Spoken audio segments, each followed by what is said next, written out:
नमस्कार, मैं राम सूरत राजभर और आप देख रहे हैं RS24 खबर। उत्तर प्रदेश जनपद मऊ से है, जहां पे आज औद्योगिक क्षेत्र में प्रतिनिधि उद्योग व्यापार मंडल के राष्ट्रीय अध्यक्ष अनूप कुमार का व्यापारियों ने जमकर किया स्वागत। वहीं राष्ट्रीय अध्यक्ष अनूप कुमार ने व्यापारियों को लाभ आज के बारे मऊ में आए, क्या विशेष मुद्दे रहेंगे व्यापारी हित के लिए? आज हमारा वाराणसी में कार्यक्रम लगा था, उसी माध्यम से आज मऊ इंडस्ट्रियल एरिया के व्यापारियों के साथ बैठक हुई है। आज इस बैठक का सबसे बड़ा उद्देश्य ये है कि उत्तर प्रदेश को अगर उत्तम प्रदेश बनाना है तो औद्योगिक विकास करना ही होगा। उद्योग अगर नहीं बढ़ेंगे, उद्योग को गति नहीं मिलेगी, व्यापारियों को सहूलियत नहीं मिलेगी, तो निश्चित रूप से देश प्रदेश में डेवलपमेंट नहीं होगा और ना ही रेवेन्यू जनरेट होगा। और अगर रेवेन्यू जनरेट नहीं होगा, विकास कार्य नहीं होंगे, बेरोजगारी भी बढ़ेगी, तो लाइन ऑर्डर भी कोई सरकार मेंटेन नहीं कर सकती है। तो मेरा आपको सबके माध्यम से कहना है कि सरकार इन सब चीज़ों को ध्यान दे। अभी कुछ दिनों पहले IAS हैं आपके विजय किरण आनंद जी, जो इंडस्ट्री को लेकर के पूरे उत्तर प्रदेश में सभी व्यवस्थाओं को देखते हैं, उनसे हम लोगों ने मुलाकात की थी और मुलाकात करके ये उन्होंने आश्वस्त कराया कि इंडस्ट्री को लेकर के जितनी भी समस्याएं हैं वो अपने स्तर पर और माननीय मुख्यमंत्री जी से बात करके उन स्तर पर उसको निदान करने का काम करेंगे। देखा जाए लगातार जो डिजिटल मार्केटिंग है वो बढ़ती जा रही है। ऐसे में जो कई दुकानदार हैं वो हाथ पर हाथ रख के बैठे, तो कैसे एक व्यापारी या उद्योगपति जो है वो जुड़ेगा इस डिजिटल मार्केटिंग से?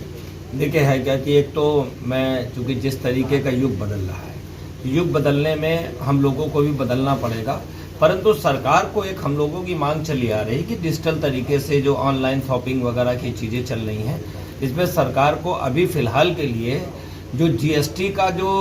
स्लैब है वो आम व्यापारी के लिए थोड़ा सा चेंज होना चाहिए और ऑनलाइन व्यापारी के लिए दूसरा होना चाहिए, क्योंकि ऑनलाइन की बहुत बड़ी बड़ी कंपनियां छोटे छोटे व्यापारियों को समाप्त कर रही हैं और लगभग 40% व्यवसाय जो छोटे मध्यम व्यापारियों का है जो ऑनलाइन कंपनियां खा चुकी हैं। और निश्चित रूप से ये बेरोजगारी भी बढ़ रही है। सरकार को ध्यान देना होगा कि ऑनलाइन शॉपिंग तो बंद करना मुझे लगता है सरकार के बस में नहीं रहा है, तो निश्चित रूप से एक बूस्टअप पैकेज सरकार दे तो व्यापारियों को लेकर के